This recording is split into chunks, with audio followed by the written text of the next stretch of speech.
Okay, that costs 5 or less. So basically, you can use it to play any of those, and you can just generate massive amounts of tempo.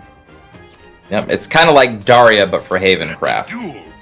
Yeah, exactly. If you guys remember Daria from Suzumi's deck, just being able to pump out a bunch of cards for free. Yep. So we have both of these guys on camera, and Kionys is playing a little bit more of a traditional Nef list. He's got a lot more early game removal than Akai's list that we saw in the last match.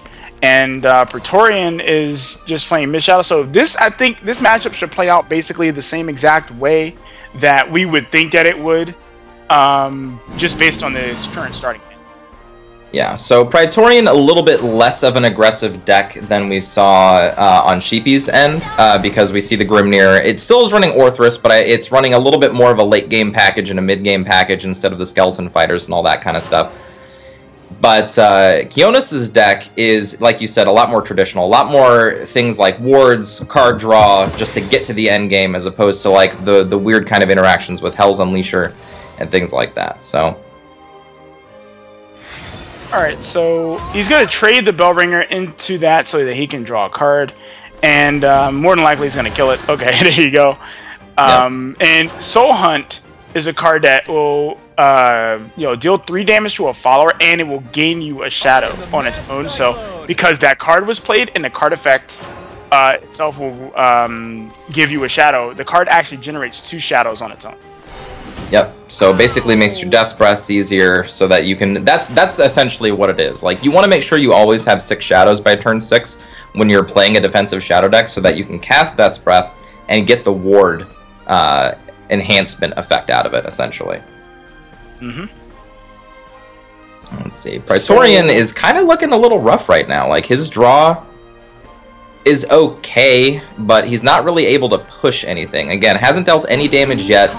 Isn't really looking to push that much damage right now. He might be able to come back a little bit with Goblin Princess, but again, that's not a high damage follower.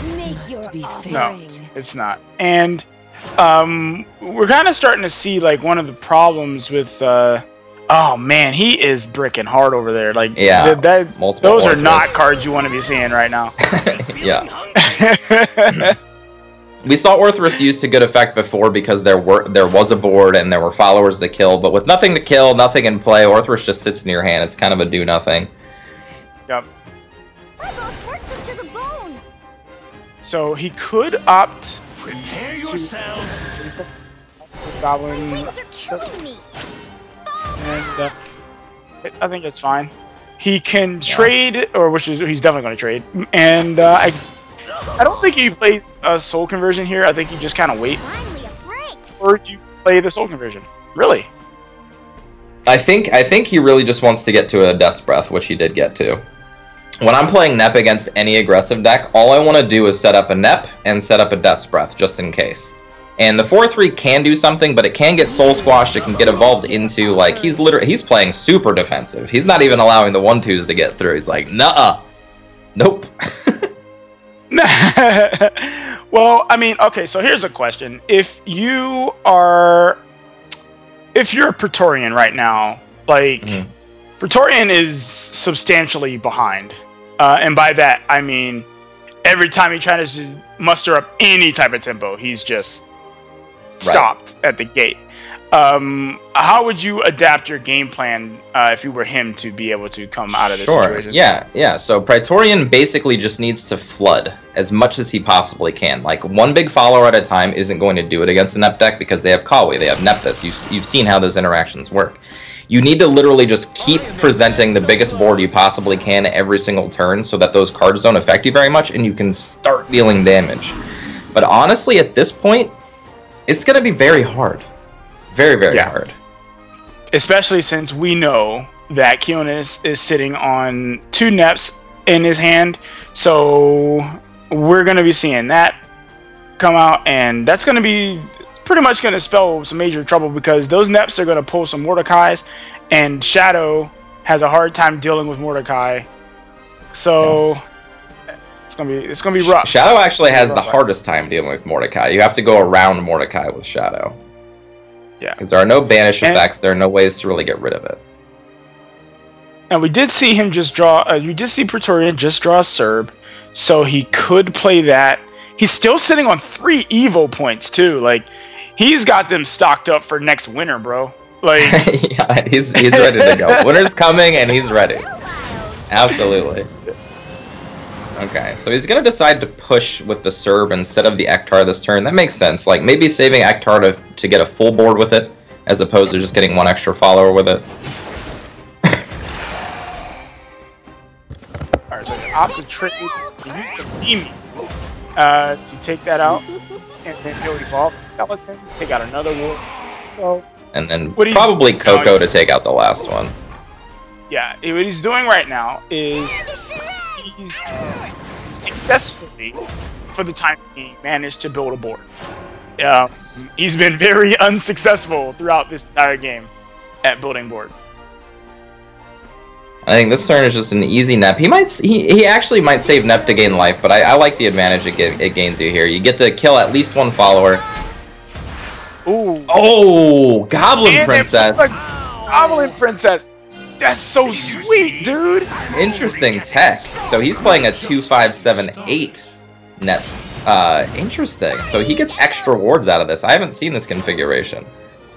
This is pretty sweet. I gotta say, I'm digging what I just saw. Yeah, pretty nice. And Goblin Princess, just like it died on the side of Praetorian, died on the side of Kionys, gets you a 4-play 0.55 with ward. So big defensive card. Not only that, but Praetorian right now, he's even further behind than he was before. Like, yeah, this is I was gonna say this is a finally perfect time for double Orthrus play, because he can push a lot of damage with it and fill up the board again. Right. I think he just has to ignore what Kionys is doing. Yeah, and I know how hard that can be to just straight up ignore the massive 7-4 and a 5-3 that's in your face. But you just gotta do it. Like, you gotta imagine they don't exist and just keep pushing face until you win. Yep. But at least he's going to do 8 damage. This would be effectively the first damage he's done the whole game. Mm-hmm. Now, a lot of options for Kionys here. He could play out Akawi just to, like, stuff up the board. He could... They're so fresh. Okay. Just deciding to go with the super safe play is probably this plus Akawi. Yeah. Or the Goblin King. Oh, well, the Goblin King does allow him to play the Soul Hunt. Yep. So, making maximum usage of his play points. Yep. And this is going to have to be an Ektar turn from Praetorian. He has to now respect what his opponent is doing. Yeah. Yeah. Praetorian he's got his head tilted to the side a little bit, kind of like, Kionys has got his end of the game face on. He's like, alright, all I gotta do is, he's like, I gotta count how much Ektar damage can actually be dealt to me next turn. Alright, I'm not dead. Okay, this is what I'm gonna do. Yep. Yep. Comes to the conclusion that Ektar cannot kill him. Well, maybe not. Still thinking. Well, I mean, Ektar definitely can't kill him, but guess we'll see what he decides. And he's really thinking on this last one. Okay, there you go. Hit him in the face.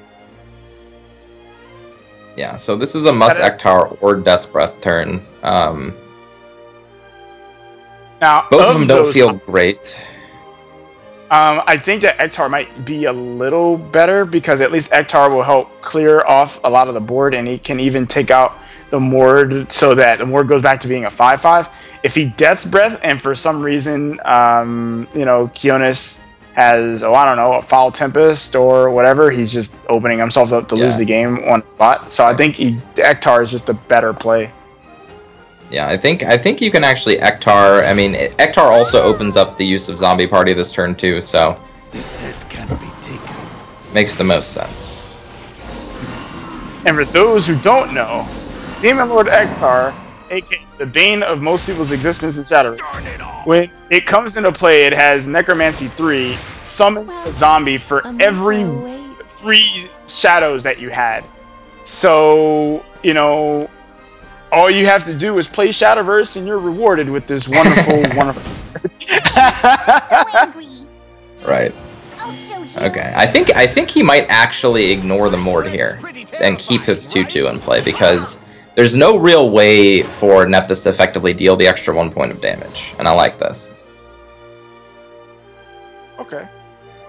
I don't know, like... But I'm always of the cautious mindset, like, I don't know, man. I don't want to leave any damage unchecked, and somehow he just Phantom Howls me and I'm dead. You know, kind of. I mean, I guess he'd be dead to Phantom Howl either way, but still. Right. Well, this, like with open deck lists, you can straight up look at Kionys' deck and be like, okay, it has nothing to deal 1 damage to me. I can allow this.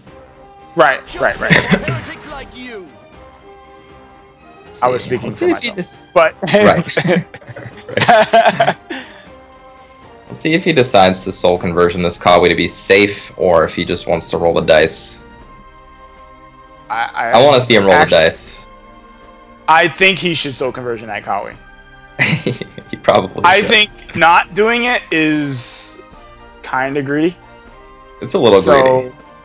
Yeah, I think it's kind of greedy. So I think that he definitely should soul conversion at Kawi. Yep. Draws into a zombie party. Perfect. And now he can play this Demon Eater if he, oh, he's going to play the zombie party. Okay. Just get the damage off the board. Take no chances. However, Praetorian actually has a pretty good hand here. The Goblin Princess is going to allow him to actually push this game a lot further. That along with the Death's Breath. If there's not like a good answer that Kionys has, this might just flip-flop right now. Oh, man. And I think it just did. He does have another even if he pulls, yeah, even if he pulls a Kawi though, he goes to 12, and there's going to be 6, 7, 8, 9, 10, 11, 12 with Orthrus. So even another Kawi's not good enough. This is game. Wow. Praetorian may have pulled himself out of the dungeon, the pit, whatever you want to call it. That's pretty sweet. A well-timed ward or set of wards. That's all it took. He held on to that Death's Breath for a very long time. Let's see if there's anything out of the ordinary. Nope. Yeah. That's it. There's nothing else he can do. That's game. Yep, that's game. That's crazy. Praetorian not being able to deal any damage whatsoever until late in the game and still beating the control deck. That is awesome. Yeah. I mean, please see the lethal. Oh yeah. Oh yeah. Like, Praetorian, after playing like that, I imagine he sees the lethal. Yeah. Okay. My hat's off to Praetorian, man. That was a great game. That was an excellent game. He had to take a drink after that one. He was like, man. Oh. You see Kionys like, what? How did I just lose that? I had firm control of that entire game. He had to shake that off, man. Yeah. Like, I feel you, man. I feel you. I feel you too, man. That doesn't feel great. So now we get to see Praetorian's Tempo Haven deck. Yes. Yes, we do. Interesting. So another of the same style of matchup. Yeah, it astounds me that Kionys lost that matchup, man. Like, I know. It didn't seem like at any point that Praetorian was winning, but it was just that one swing turn. Yep. Goblin King plus Death's Breath, that's it. Yeah, sometimes that's all it takes, guys. One turn. So here's similar type of match. Instead of a Nep deck, Kionys has more life gain accessible with a control blood list with things like Vampiric Kiss and Temptress Vampire that we mentioned earlier. And a resurgence of Blood Moon. Talk to me about Blood Moon, Aya. Why haven't we seen it lately, and why do you think Kionys is playing it right now? Blood Moon is a card that, when it comes into play, immediately gives you Vengeance. It puts you in Vengeance for a substantial amount of turns, like 4 turns, I believe. And I don't really include the turn that it's played if you play it on turn 3. So anywhere from 3 to 4 turns, you'll be in Vengeance. And the reason we haven't really seen it very much is because like the meta has actually just sped up a great deal. So because of that, it's made it incredibly hard to play Blood Moon in most decks. It was seeing a substantial amount of play when it was released. Everyone believed it was like, you know, the new and improved. Yeah, certainly did. It was the second coming of Blood. You know what I mean? Yeah. We were just like, yo, this card is amazing. And then after like some really extensive testing, we were just like, I'd rather not play it. Yeah, but it is going to set Kionys up for a really great couple turns here. You can play Belphegor without any of the negative effects, just drawing a couple cards. And then it also allows going into the next few turns after drawing easy revelations into this mid-range deck. So, very sweet. Now, off of this Belphegor, he could draw a Diabolic Dream. And he would, well, he didn't. Ooh, he didn't draw that would have been spicy. Yeah, that would have been great. He wouldn't have to, you know, burn an Evo point. He's opting not to burn an Evo point here, which I can understand why he wouldn't.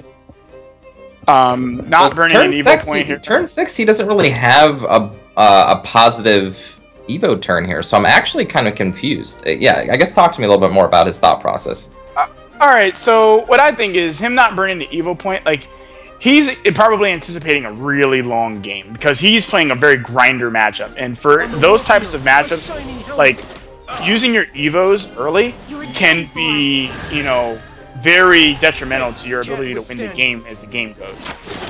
So he's taking a risk by not, you know, going. Yeah.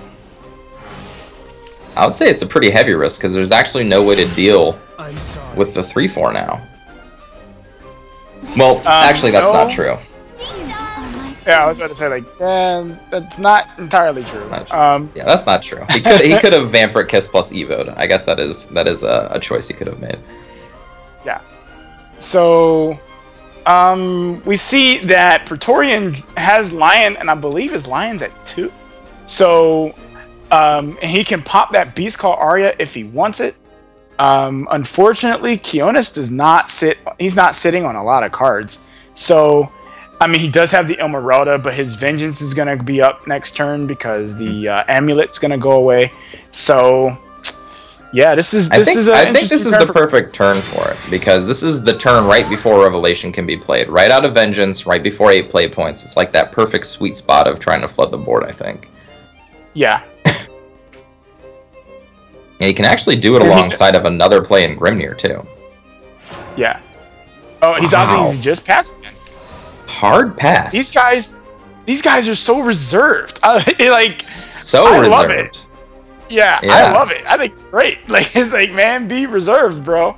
But he can actually use Scarlet Brewer and the Vampiric Kiss to take care of that if he doesn't want to burn an Evo point.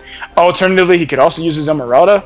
Although, you know, if I were him, and let's say I didn't know what my opponent's hand was, which, of course, we have the perfect information, but I would have actually gone out of my way to take out the Alice. Which he's going to... Okay. Now he's going to burn the Evo point several turns later, on the same play, essentially. Yeah, but now he's in it's Vengeance, literally the same play. But the situation is a little different, because at the time he wasn't like sitting on a lot of options. Now he's got tons of late game options in hand. He's got 2 Ilmareldas, he's got a Bahamut, he's got Temptress Vampire, so he's got a lot of options in hand. I'm still very interested to know why Praetorian thinks that he can go this late against Blood and just not play his cards. Like, passing on turn 6... Like, I don't understand his philosophy for this game, like, how it's going to play out. Like, the only thing I can think of is he's waiting for maybe, like, a Revelation to come out or something, and then just unload his entire hand, but... I don't see his game plan here. If it were me, I would not be going through that line of play. Especially against Control Blood, where you know they have a ton of late game. Yeah, and not to mention, this is an incredible matchup for Control Blood. Like... This is a great matchup for Control Blood.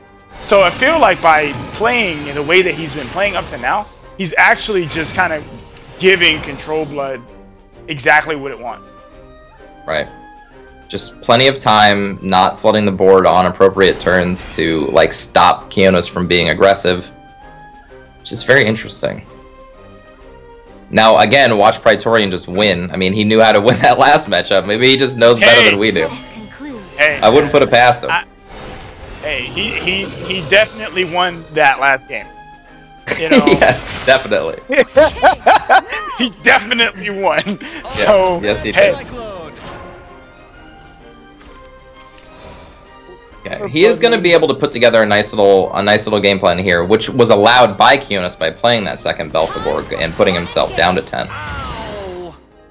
Yeah. Doesn't do anything though. Yeah. Like this turn, I feel like it's got to be Garuda, right? Like you can't just keep waiting. 100% Garuda. 100%. I mean, you're like, gonna Garuda, get Angel the Word Face. Like, let's go, Praetorian. Come on, buddy. Get that damage in. You're gonna get annihilated by this Bahamut, but you don't know that. So, like, you got to do something here. And Garuda, for those of you who don't know, just basically finishes off any amulet that's in play. It'll just pop it immediately and deal 3 damage to your opponent while being a 4/4. It's a very good tempo play. Yep. But unfortunately, yet again, one of the things that we kind of see with, you know, Blood Moon as a card, you see that it doesn't do anything after a certain amount of time. Right. He's opting. If he was gonna do that line, what? Diabolic Dream. Yeah, I think he made a mistake there. You see Kionys put his hands in his heads. Yeah. He just realized it. He's like, what? Why did I do that? Had Lethal accidentally played the Temptress Vampire first. Yeah. Yikes. And he actually just lethaled himself. Wow. Yeah. Wow. Yeah. He's like, oh my goodness, man. How? Yeah, I feel bad for him now. I've been in situations like this before. This does not feel good. Does Praetorian see the lethal though? This is a very easy lethal to see. Whoa, he doesn't see it. What? Oh my god. You're kidding. He didn't see the lethal. He didn't see the lethal. Goodness. Oh no. Okay. Kionys gets a second breath here. Okay. Over so soon. Wow. You can't miss these kinds of lethals. Oh my goodness. No. Miss lethal into miss lethal. Oh man, both. Now the game's just over in Kionys' favor. He just plays Bahamut and wins the game. Yeah. Kionys, okay, somebody threw him a bone. All right? Yeah. I want to know the gods that he was talking to. Kionys' heart dropped into his stomach. When he watches this replay, he's gonna freak out, man. He's gonna freak out. I think Praetorian's gonna freak out too. This is the seesaw, man. He is going to kick himself so hard. You know? Wait, is that a Dark Air Jammer? Yeah, it is. What? Maybe it's a tech card to pull the Spiderweb X. That I can understand. That's fair, but wow. Yeah, WoW was right. This game, super WoW. Wow. He missed the double angel of the word lethal. Oh man, miss lethal after miss lethal. This game is now quench them. Wow. Alright, my heart needs a break for a second. Yeah, yeah. Almost had a heart attack. Break here. Whew. Almost had the gods said we want a match 3, okay? We want this to go all the way. Let's go. Oh man, they both missed the lethal, and Kionys was rewarded for it. Oh my goodness. Whew, man, I don't know if I could take too many more games like that. I know. You guys trying to kill us. Oh man. All right, relax. All right, so now we get to see Tempo Haven again versus Net Shadow. So another just mid-range going into a control lineup. We'll see if these players can get back on track, get their hearts back up out of their stomachs, back up where they belong. See if they can push forward here. Oh man. Okay. I'm good. I'm good. Yeah. I took a few deep breaths. I think I'm okay. All you know. All right. Wow, that's a hand for Praetorian. I don't think you want to keep Alice in this type of hand, though. No. Yeah, I don't think. Yeah, because Alice isn't really going to do anything. Doesn't keep the Beast Call either. That's very interesting to me. Well, the thing is, he's on the draw, and I actually respect this decision a great deal. The thing that really is not very good for, like, Haven players is when they're on the draw and they have Beast Call Aria, and it just feels awful. However, I do understand your point of view, where it's like, why not keep it, especially when you know that your opponent's playing Nep Shadow. So, right. Like... That's the reason. Like, Nep Shadow, I'm not afraid of any early shenanigans. Right. And gives me time to unleash a little bit of damage that's uncontested. But I can also respect it. Like you said, on the draw, Beast Call pops a little later. Maybe he's going for this type of a hand where he can get the Lion plus neutral followers early just to get it more tempo-oriented on the draw play. Mm-hmm. So, alright. Okay, so he's got the Beast Call Aria in hand, but it doesn't really do anything. He could play it, but... Yeah. Like... This is one of those times that he would have preferred to have played that on turn 2. Yes. Had he kept it, yes. Yeah, had he kept it, right. And as it stands right now, like, this hand is just super brick city. Let's hope he draws something better here. Oh my goodness, still bricking. Yep. Yeah, still a bunch bricking. of amulets that don't do much. He could technically banish this Bellringer Angel into a Beast Call Aria, just for more tempo play, and then to basically, like, what you're really trying to do against Nep, if you can help it, is to just stifle their card draw. That's a really good way to stop what they can do. Because if, not knowing your opponent's hand, if they don't draw into Nephthys or Kawi, you have a pretty easy game against them. It's when they draw into those cards that the game actually gets a lot harder. Agreed. Alright, Timble of Inquisition. Not a card that we generally see very often, but for those who don't know, Timble of Inquisition has countdown 5. When it runs out of a countdown, you draw 3 cards. And for every card that dies, or for every card that dies during your opponent's side of the board, you reduce the countdown by 1. Mm-hmm. So not necessarily a tempo card, but a way to refuel on top of the Sacred Plays. Yep. And, oh man, Kionys' hand is just looking... all bad. It's not looking good over there. You mean Praetorian's hand? Praetorian, sorry, Praetorian's hand. Yeah, my bad. yeah. I was saying correctly. Sorry. Praetorian's hand's not looking so good. Kionys' hand is looking okay. Still not. I mean, all you want to see when you're playing Nep is the Nep. Like, as long as you have that, you feel pretty good about your hand. You basically just keep stalling, keep stalling. All right, I got a Nep. All right, we're okay. Yeah, well, it's okay. We're okay, guy. Okay. Whew. Yeah. I got the card I need. Yep. We're good. Not to mention, he drew a second now. Yeah, so he's going to be able to get his Mordecai's online. The second Mordecai is not guaranteed. Like, the way these Nep decks work, just to kind of, like, better explain it, is that when you play Nep, generally speaking, beyond Nep, you want to have a curve of 4 different casting costs of cards in your deck. From what we see from Kionys, he's playing 2 drops, he's playing 5 drops, he's playing 8 drops, and he's playing 7 drops. That way, when you play a Nephthys on an empty board, you get basically your pick of the cards that come into play and the activators that happen. After a Mordecai's in play, though, the second Nephthys has 1 less slot, so you're not guaranteed the effect that you want. So it gets a little bit dicier at that point. You kind of gamble a little bit. Well, Praetorian's hand is... well, it's got some cards in it. It definitely has some cards in it. Just drew into a couple goblins. Always happy to see those on turn 6. Just for big those shiny who don't know, noses. Just for those who don't know, that is... That's definitely not a card. You want to... Yeah, definitely not. But it looks like Praetorian's kind of playing the same game plan he had the last time against this Nep deck. He didn't really have any damage early game, but now he's going to try to set up some type of an end game where he thinks he can push through. And this is a good turn to do it right before Nep can hit. We don't see any Kawi. at Kionys' Yeah. disposal, so this is a perfect turn for him to go for it. Yeah. Kionys is... I think he's in a little bit of a weird spot right now, primarily the fact that it is one turn before the NEP. And, okay, it looks like he's going to trade into this, or... He's trading to Lyrio, right? Or not?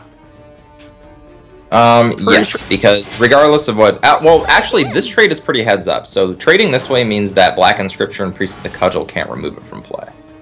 So he actually has to evolve into it or attack into it with one of the followers he already has. So I kind of like that evolve. Well, at the same time, I feel like if I know, and I'm Praetorian, I know he's playing NEP, there's no way I'm playing Black Inscripture on that. You know? Like... There's fair. No way. That's fair. There's no way. But Black Inscription is usually a good save. Yep. Yeah. It reduces the amount of options. Yes, it does.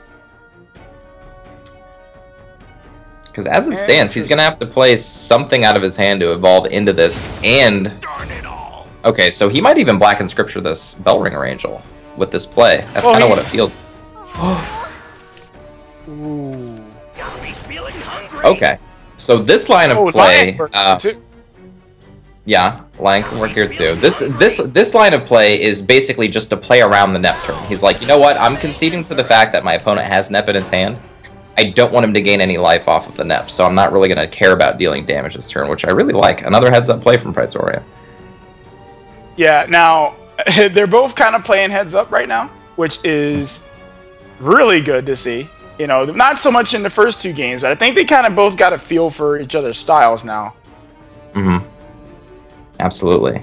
This is one of those games that's very interesting to watch because of the play styles. Like, the players kind of got a feel for each other, and now they're like, they're playing these really long games and just trying to like figure out how to get through what their opponent's doing. Like, Praetorian's doing it with not control decks either. You see? Yeah. I'm only getting stronger. So this just means that Praetorian is kind of shifting the way he's thinking about playing out these matches. He's not all in on just pure aggressive lines, and he's just really taking the time to consider, okay, how can I play the same style of game as my opponent while beating him to it? Yep. He's like essentially the same thing we saw in the last match, just holding all of the banish effects for things like Mordecai so that your opponent can't win. Not necessarily winning yourself as early as possible, but just denying your opponent the ability to do so. And I think that's just what's going to happen this turn. We're going to see that Mordecai get banished. Yeah, you see Kionys nodding his head like, okay, knew that was there. So we, yeah, so he's got a 0 costing Lion. I believe that was 0. And he's got the Beast Call. This is great for him. Great. So now he's got Evo a full board. Tiger. Oh, 100% Evo in that Tiger. Come on, man. Yeah. Come on, bruh. Let us conclude. Or he's just going to go face. Armor weapons more. Okay. Wow. Wow. Okay. Wow. This does give a really good trade into another NEP for Kionys. He can trade directly into that Tiger and then play a NEP to gain 4, go back to 18, and then Praetorian's sitting pretty hard pressed to win the game after that, I think. There's no Death's Breath to protect you in Haven, so... Right, and I think, and what I was going to say is, I think that might have been a huge mistake on Praetorian's part. What he's essentially done is given his opponent the ability to clear his board. Yep. And basically just like, maybe he could have done it with Shadow because you do have options with Death's Breath and thing like that, but when you look at the cards that the Haven deck has available to it, how is it really supposed to push into the late game once you have your Evos gone? Like, at this point, he doesn't have another way to deal with the second Mordecai, and there's not really any defensive options he has, period, and he's already at lower health. So, Kionys is definitely taking his time this time. He's like, I made a mistake last time, I will not do it again. Yeah, well, he realized his mistake after he did it. Immediately, yeah. It was like, snap, oh no, I missed lethal. Yeah, it's like, Yeah. This world and the next are unchanging. Praetorian, I'm going to tell you this. If Praetorian loses this match right now, when he watches the replay, he's going to be really sad that he didn't just win up the match when he had the chance. Yeah, that's not going to feel good at all. But, again, those are huge learning experiences. You won't do those things again, I guarantee it. Oh, yeah, for sure. When you make, mistakes like that, you'll start making new considerations when you're playing your matches, and you'll be more adept at recognizing when you have lethal. Yes. Yes. Okay. So anyway. So this might be. Okay, he goes with the lion.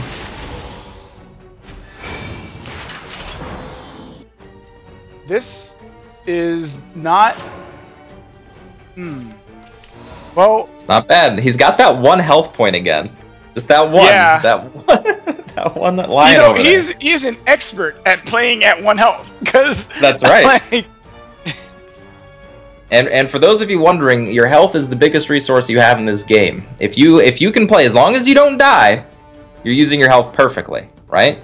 And that's what Praetorian seems to be doing. In both of his games against Nep, he's gotten himself to 1, essentially, and then won the game. So we'll see if he can do it again. So Kionys is probably going, why don't I run Phantom Howl? And or a Cerberus or something. Yeah. I mean, we see he's running 5, Yep. We see that. Could be running Serb if he wants to. Obviously, this is a very random situation that he's found himself in twice now. But I don't think he's in bad shape. And I was saying, this time he's in a little better shape than he was the previous time. Yeah. And like we said, the defensive options are they're just not as there. But this Grimnir can do some work here. Now, what's incredible about this is Praetorian had that he cleared my board face. Like, I can't believe he actually cleared my board. Yeah, oh no, my board though. Yeah, his only play here is Grimnir into attacking, yeah. Gotta clear board so he doesn't die. But again, how is he gonna win this? He's got a top deck like maybe he could go Divine Birdsong into Divine Birdsong to win this game. That would be a very miraculous set of draws. Yeah. It's the only thing I can see. Alright, so he opted to trade there. To explain why he opted to trade, he wanted to essentially refill his Mordecai, so he didn't want to give his opponent an out in order to banish it. I don't know if I like that though. I think I would have just gone zombie party face. Like you keep putting Kionys keeps putting himself in a position to where he can't lethal in one single turn, which keeps giving Praetorian an option to go an extra turn, go an extra turn, go an extra turn. So it does reset the Mordecai. Well, you also have to consider that Kionys also knows Praetorian's deck, and there's like no way that we can see, and we're looking at it ourselves. Like, there's no conceivable way he can perform a lethal, and I think Kionys has probably also come to that same conclusion that he cannot perform a 1-turn lethal. There's no 1-turn, but like I said, if he went, like for instance, if he went Divine Birdsong into Divine Birdsong just now, Kionys would have given him that extra turn to do so because he didn't go face. So basically, just allowing for things to happen that might not necessarily, or he might not necessarily need to do. He's playing a little too safe, maybe. Okay. Well, 5/5 Pluto, and all this is to face. Yep, and honestly, man, even with the Grimnir here, it's not going to matter. Nothing he can do. Yep. I think Praetorian is just kind of, seeing the writing on the wall. Sorry, man. What a wild match, though. Like, yeah. Whew. Kionys, man. The roller coaster battle. Yeah. The Peppo. Praetorian, you had it, man. You're gonna be even more Peppo when you realize what happened, but that's okay. I don't want to make you feel that way. He even held up an illustration for us. Go ahead, brother. But unfortunately, doesn't matter. And Kionys right now is doing flips and whatnot. I mean, not literally, but you know, maybe in his heart. You know. And that's it. Here goes the sit back in my chair. Bless up. Let's go. There it is. Kionys taking the win 2-1. Praetorian feels real bad. He feels real bad about that. What a crazy match. I can't even remember really clearly. It feels like so long.